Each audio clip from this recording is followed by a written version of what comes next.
All right, welcome back to the dungeon, and have another author with us today. He has quite a few things either just recently come out or coming out soon, and we're going to talk about all of that.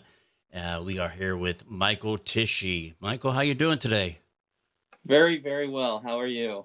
Doing good, doing good. I gotta say, uh, are you in Texas? No, I'm in Ohio, but I grew up in California, and most of the stuff I write takes place in the West. Okay. So I have an abiding love of it, and I've been living in the world of this Western novel for like a year now. So I've just appropriated the gear. Excellent, excellent. Yeah, I used to know a guy who had the whole handlebar mustache thing going, and but he was from upstate New York, so I don't know what his excuse was. I Uh, cultivated mine during the COVID shutdown when I wasn't I was bored and not going out, and then it just became kind of a thing. okay, all right, all right. So now you have quite a few things in the works or stuff now. I just read Behind Every Tree, which is uh I got I gotta say when we start getting into it, it's like I'm I'm challenged in a sense that a lot of the questions that I could come up with, it's difficult to ask because I think it just leads into a spoiler. so so I'm gonna try to be as vague and as I can, and you and I are just gonna have to treat this as like an inside joke. It's like so. Okay, you hear what I'm not saying. Yeah, yeah. So, and I'll let you. You could go into as many detail, but it's like yeah, we're not going to do with any spoilers. But you also have a collection of like short stories.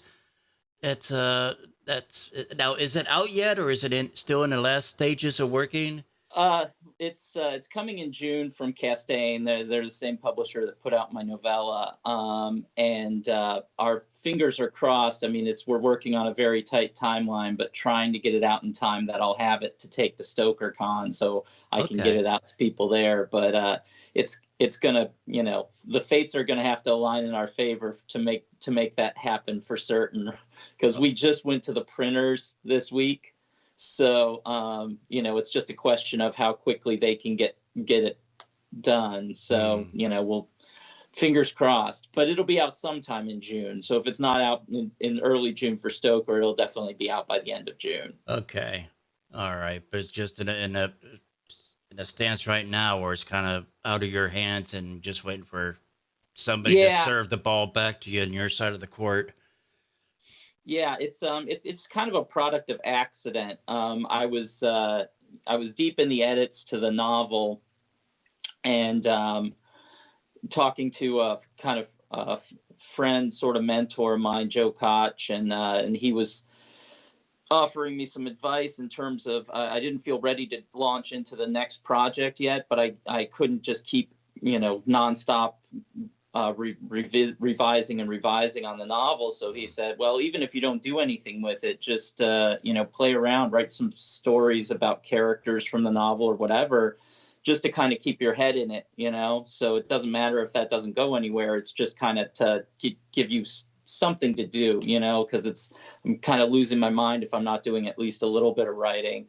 And so, but that kind of evolved into this thing, and the structure of Wound of the West, the collection, is almost like a classic horror anthology movie.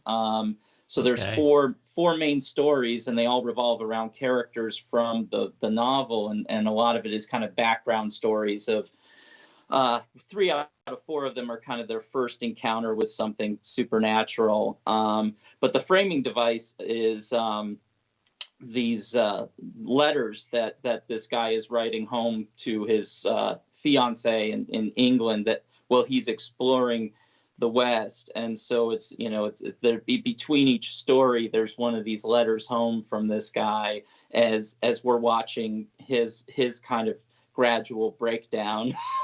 so so I think of it as it's almost like a creep show kind of vibe, but it's a horror western. So Okay. So your a lot of your inspirations and so forth come from obviously horror, but also westerns. Uh, d- have you was there? I guess a two tone question is, what was one of the horror movies that was purely horror or thriller that turned you on to it? And did you have like a western movie that was strictly western that is like, hey, you know what? I like that. I like westerns. I like horror. Let's throw them in the blender and see what comes out. well, on the horror side, it goes back so far that it wasn't a conscious process in any way. The first movie I remember seeing in a drive-in theater as a kid was Blood Beach, and I probably was 5 or 6 years old when we went to see this. So, like my father introduced me to horror early and grossly inappropriate stuff for my age. So, and so I just grew up on that and kind of developed an abiding love for horror as a result. So I've been kind of consuming that stuff my whole life. And I Was guess your dad hoping you just fall asleep in the back seat or something like that? Well, at the I, drive-in. I don't know. I've never we've never really discussed it. Like it's hard to get my head around because my parents are evangelicals, and so in a lot of ways they were extremely strict. But when it came, my dad just loved movies, and when it came to that kind of media, they were. Yeah, it was like it didn't occur to them. Like, I mean, nudity would bother them, but grotesque violence was no problem at Uh, all. And on the Western side, I grew up. My dad was also a big fan of the Sergio Leone stuff, and so I grew up with all those Clint Eastwood westerns and the John Wayne stuff and everything too.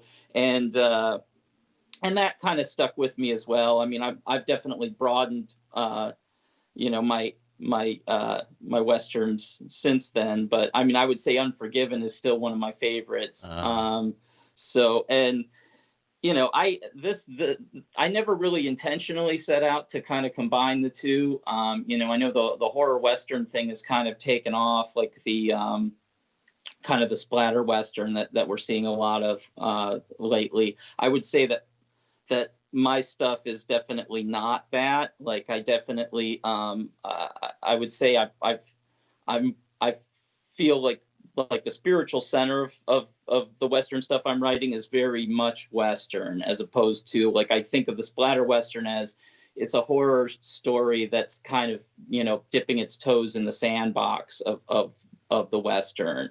But like I would say, I think of, I mean, Larry McMurtry. I would say I draw a lot of influence from him. I think honestly, if you read the Lonesome Dove books, like the like Dead Man's Walk, the very first novel in that series, I think you could make a very good argument for that being a horror story. I mean, there are elements in that book that are just where you really feel like it's that you're crossing over into something else. That there's like obviously that you have superstitious characters, but I mean the events themselves take on like a surreal quality at times. So it's yeah, I love that stuff. yeah, definitely. And now we're kind of talking about Behind Every Tree, which is now that's a novel, right? Novella, but yeah. Novella. Okay. I uh, It's such a it's such an arbitrary line. yeah, So I don't know where it's like is it a comic book or a graphic novel?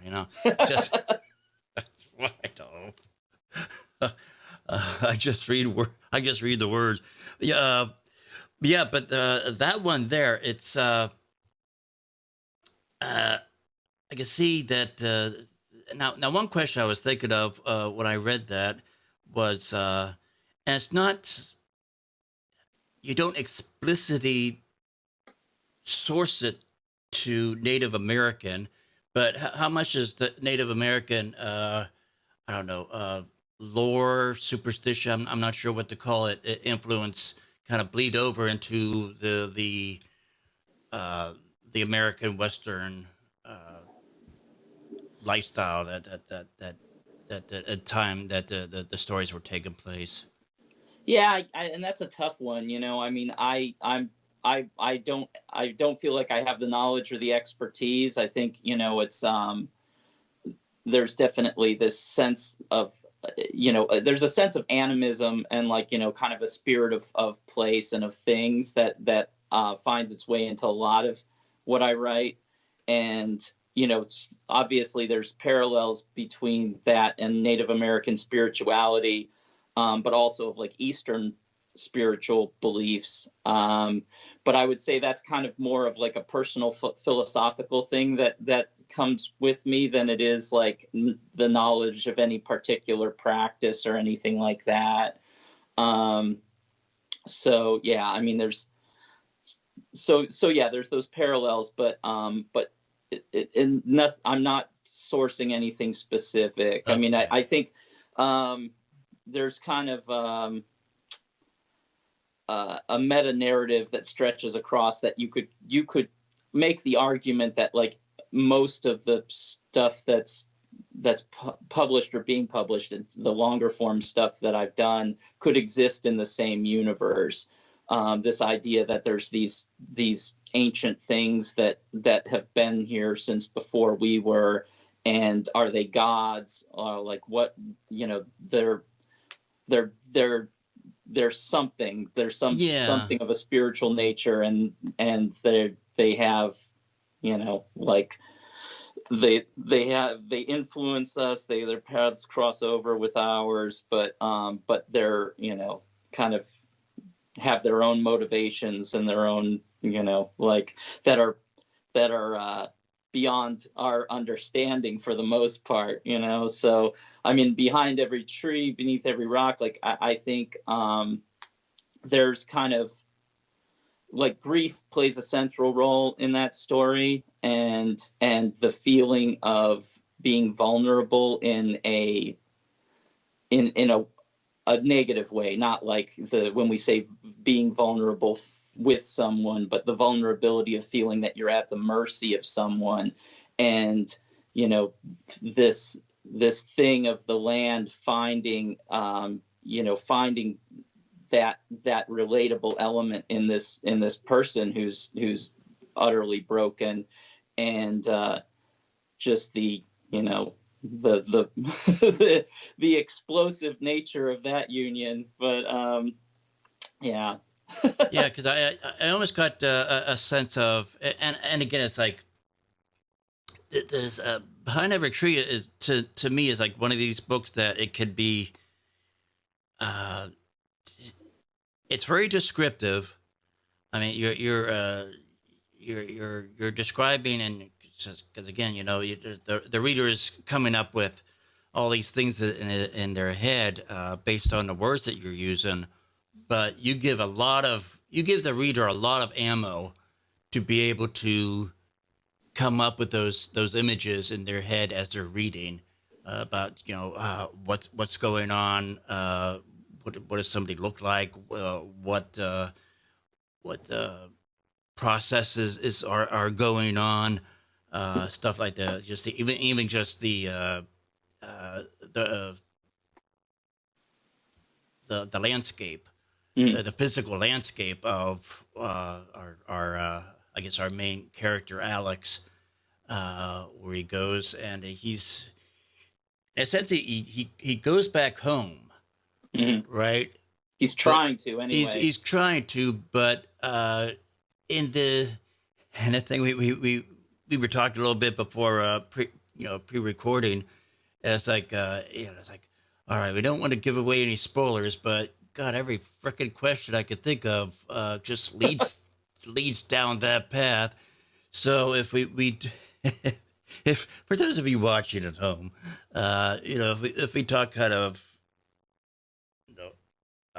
vaguely, that's the But somebody described it as a meditation on grief turned eco horror kaiju story, Yeah, and I think yeah. It's almost we could fairly invoke the kaiju thing. There's if you're if you're interested in yeah tree monsters wreaking havoc on the landscape, then you will not be disappointed in the latter half of this book. yeah, because it goes so far, and it's like, okay, well, okay, this guy's going back, and there's some estranged. Oops, hit my mic. There's a estranged thing between he and his sister. Uh, uh, Memories of his dad. Evidently, he's not been very you know uh, involved with the later years of his dad. Um, but then at some point, the book takes a really drastic shift Yes, it to does. it's like, all right, it's like, and I find myself going, it's like, all right, as I'm reading on, it's like, okay, this is, and that's what I was thinking more of, like uh, the Native American influences of it. It's like, going back to the earth, the earth in a sense almost uh, fighting back Hmm. in a Yeah, sense. and he does find the cave art, so there's definitely the influence. I was and that imagery I was definitely inspired from, like the Lascaux cave art, like the really old French stuff. I find that stuff fascinating. Mm. Um, so yeah, I mean, it definitely connects with this idea of people who were here before us. So yeah, I just don't invoke anything specific. Well, because he has the our main character has no connection to that other than he accidentally happens upon this little Yeah, oasis of sorts. and at first we started getting into that, it's like, all right, because a lot of like horror movies are dabbing into this, addressing things like mental illness and stuff like that, where it's like, okay, is this really happening, or is it part of their psyche, or is it in their mind? And it's like, Mm. so when it took a tonal shift, it's like, all right, is he dreaming this? Is he dead? What? Yeah, so what's go? And then uh, again, I don't want to get into Yeah, spoilers, but it you becomes know what I'm it talking about. becomes pretty unequivocal pretty quickly. Right. It's a big disconnect. Now, was his character expecting this stuff to happen to him, or Oh, was he I mean, just wanting to get the land sold or something like that, and get it over with? I mean, I think I don't I and something that I grapple with a lot with fiction is that I don't you know I don't think most people really understand why they do the things that they do, and I think most people don't really understand what they want, and so when they get it, they can be pretty surprised by the fact that it didn't turn out how they hoped it would turn Mm. out. I think Alex is he's just a broken person, and him losing his father finally snapped something in him, but he has these sort of wild ideas of finding some sense of peace, or he remembers the feeling of the place and not so much the reality of it, and and is hoping to return to that feeling, but it's time can render that sort of thing impossible, so like wanting to go back to a feeling is like wanting to go back to the person that you were before all of these events in the interim took place. So something's drawing him there, but yeah, I think what he hopes to get and why he's actually there is not necessarily the Mm-hmm. same thing. So, and I like I said, it's something I play with a lot in fiction, because I think, there's the classical story, like, um, fiction writers, like, uh, idea of character is, this person, what does this person want and what is preventing them from getting it? And I'm kind of more interested in, like, when the person gets what they think that they want and realizes that they actually didn't really want that thing in Mm-hmm. the first place.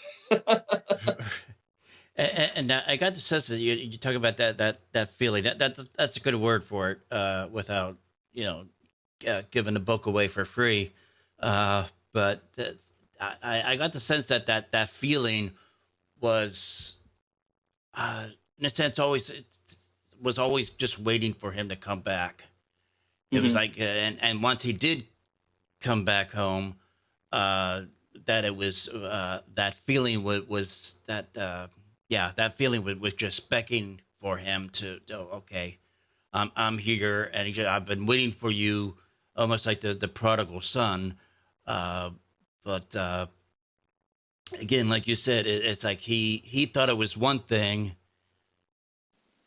and it's once he finally gave into it, it turned out to be something else. Yeah. Yeah. And even in that sense, when there was there was still a sense of satisfaction. The way I read it is like, okay, yeah, there are wrongs being righted Oh, yeah. Yeah. as a result of him giving in to these feelings. Yeah. Even if it takes on, some very absurd qualities, I still like it. I like my stories to have at least, like, the promise of a modicum of justice. you Yeah. know Even though sometimes that can look different ways, but yeah.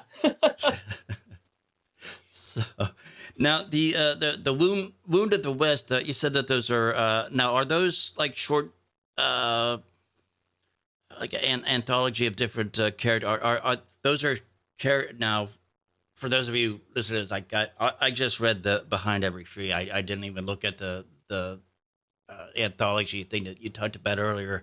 So pardon my ignorance. But is there uh the characters in Wound of the West? Are those of the characters in Behind Every Tree? No, no, they're the characters in the Winnowing Draw, the novel that I have on submission right now. So Oh, okay. they So take it's place in the Western novel, and they're secondary characters for the most part in the novel. So they're characters whose, the primary characters, you can get a lot of backstory kind of contextually, but these secondary characters is just like, okay, well, these are some of the events that shaped these people. And so it's completely extraneous to the novel. I mean, it's unnecessary to, like, following the narrative of the novel, but okay. it kind of fills in some interesting things, and is a fun little collection of stories unto itself. Okay. Now, did you write those in tandem with the novel? Now, what's the question? What's the name of the novel again? The Winnowing Draw. Okay, and that's not even out yet, right? No, I'm still shopping for a publisher. Okay. so All right. so So if we'll see when any that of the comes out. publishers out there, yeah, his contact info will be in the show notes, so we'll talk about that. But yeah, so yeah, I didn't even see that one. So did you write the anthology in tandem with writing the novel? I wrote the stories while I was working on the edits. So the novel was done. I started writing the novel in late April, early May of last year, and I finished around February. And since then I've been kind of revising. But with the revision process, you can't just finish an edit and then go right back to the beginning. You need to give it room to breathe for a while so that you have Mm-hmm. fresh eyes. Right. And so I needed something to kind of to keep my head in that world, but also let me let me kind of flex my creative muscles a little bit. And Okay. so that's where the stories came from. It's when you live in a world, at least for me, of a big project like that. I mean, the Winnowing Draw is like 93,000 words, and intensely, like, I mean, the process of making it is unlike anything I've done. I mean, I did a lot of research. So, um, so you feel like, you're just kind of living in this world for a long time, and so there's all these things that you kind of know about these people that are, that are very real to you, that don't necessarily make it into the book, and then so, like, some of those made it into these stories. So Okay. And that's also a horror western. yeah. So the Winnowing Draw, is a horror western, and and Wound to the West, the stories they take place in the same world in the same time. So yeah, also horror western. Okay. Is it separate from Behind Every Tree, or is that? Yeah. So I would say, um, there's definitely a way of reading all of those works where, you could see where the events of Behind Every Tree, Beneath Every Rock exist in the same universe as the Western stuff. Just, Okay. Behind Every Tree, Beneath Every Rock is kind of near future, as opposed to the Western stuff that takes place in the 1880s. Okay. All right. So you're witnessing an organic interview right now, because I'm asking for those of you watching at home. Yeah, because yeah, so I look forward to reading the Wound of the West, and and I'm sorry, I'm old. The Winnowing Draw The is the Winnowing novel, Draw. which, who the hell knows when we'll get a chance to see that in print. But it'll happen. I will see to it. Okay. Well, hopefully we get have you back when once that one the blood on the contract dries. Uh, Yeah, absolutely. but well, it whet in our appetite for the the upcoming book, the not yet released book.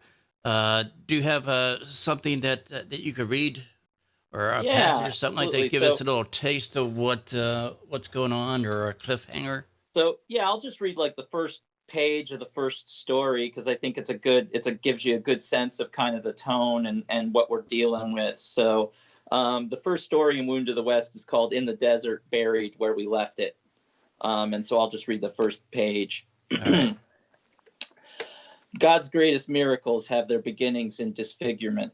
A straight line from the rib, unceremoniously plucked raw and bloody from Adam, to the spear collapsing Christ's lung and his will, and the thorns. Thomas could imagine how they felt. Some horrors there's no referent for, no matter how acclimated to horror one has become. The knife was sharp.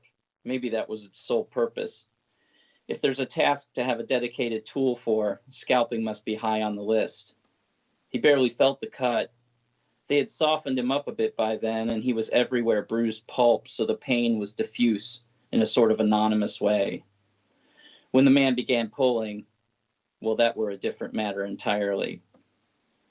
Chestnut brown and thick, just beginning to go a little gray in the temples. For every man in his family it was the same. And having gone off to seminary, this was going to be his sole inheritance. No longer. The others howled and cheered nearby. He could no longer see them through the blood in his eyes. The man pulled from the back, so he could only make out the shadow cast as his skull was near denuded. And even that was soon eclipsed in the blindness of his pain, and the howls were no longer audible over his own screams. He felt the doomed tug of war, the connective tissue snapping bit by bit. He had heard that the body could be so overwhelmed with pain that the nerves wink out to numb nothing, and he had seen men pass out when the saw was put to their shattered bones, but there was no such deliverance for him. He tried to pretend to lose consciousness so that they might think him dead or dying and leave him, but his feverish tremors betrayed him. He lay shaking on the ground while the others admired the man's handiwork. Then they left him to die. All right. So, Nothing like starting a story with a scalping. It's like, at least it gives the reader. It was like, okay, this is what you're in for. Yeah.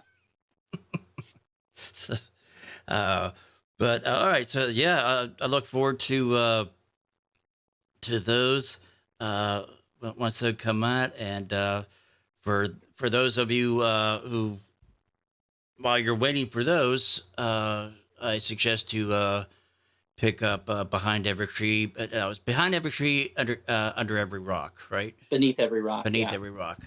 All right. And now, how could people order that book? So it's available on the Castaigne Publishing website, and Castaigne has a old school, like, kind of punk rock ethos. They don't do ebooks. They just do paper. Okay. So you can go on Castaigne and order it, or I sell signed copies, so they can find me on Twitter and message me. I'll sign one and send it out. Oh, sweet. Okay. Yeah, because to compare it to like a movie or something like that, I would just the layout of it reminded me of Barbarian.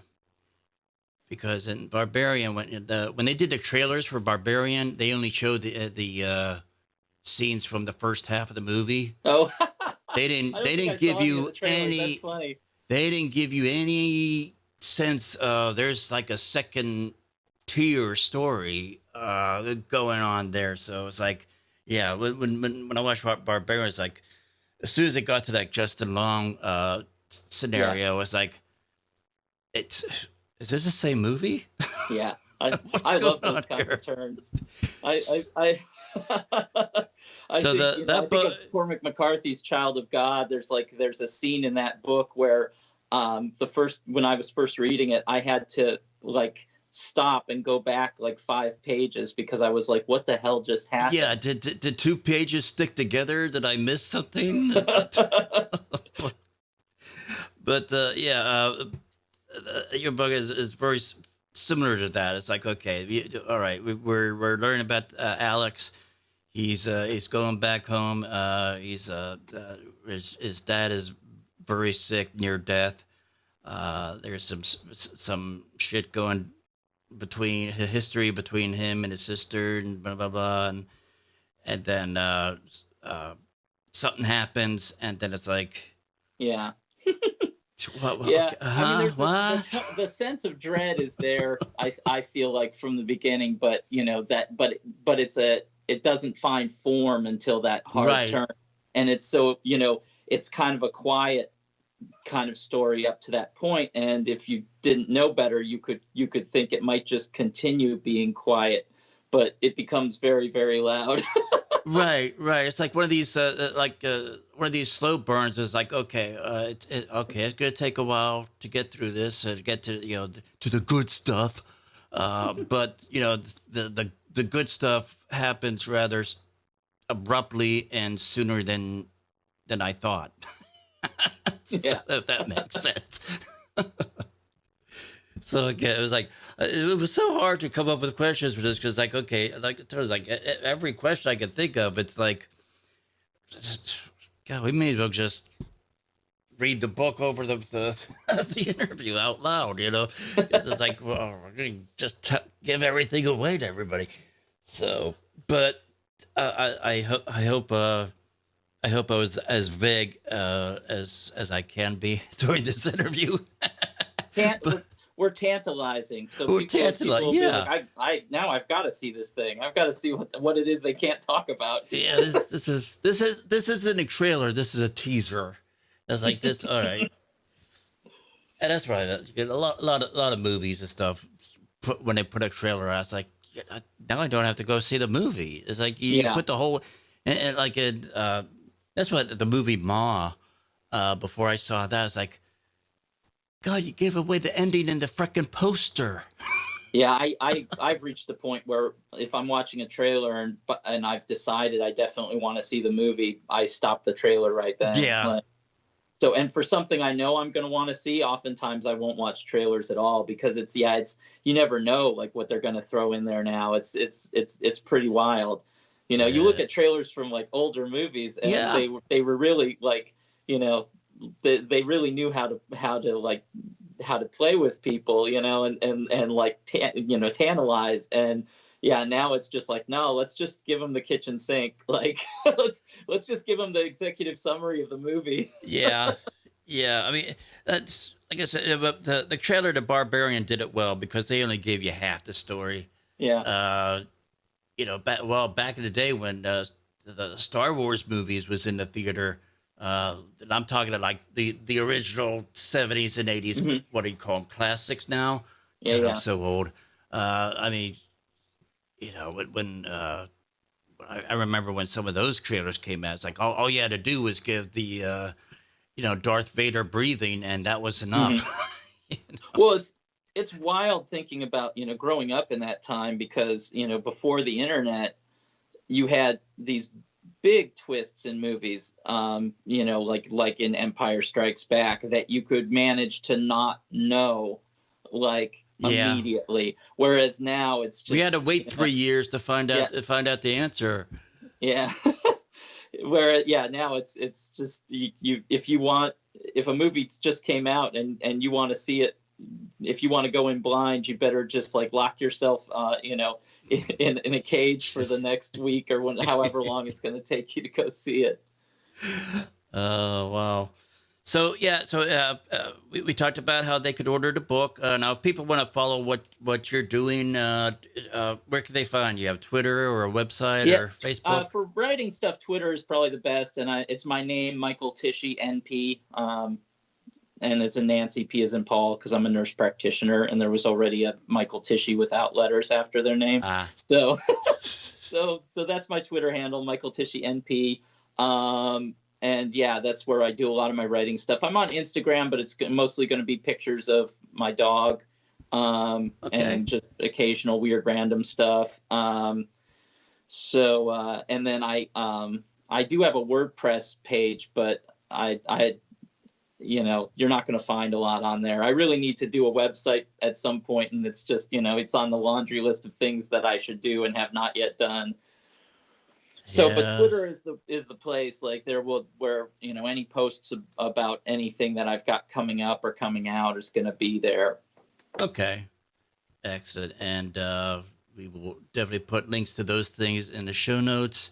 And it's my time to encourage people to come follow the Horror Geek Dungeon on Twitter because I share I'll share news about this interview for the YouTube channel because I share things on Facebook that I don't share on Twitter, and then I'll put something out on Twitter that I don't put out on YouTube or something like that, or vice versa. So you got to follow me on all the things to get so, and again, all those things can be found in my what do you call it, link tree thing. So yeah, so Michael, thank you so much for spending some time with us this afternoon. I appreciate Thanks for having me. Yeah, this was a good vaguely time. talking about your book and then hearing some stuff about your new stuff coming out. So it's always good to see things some new things coming down the pipeline. So looking forward to that.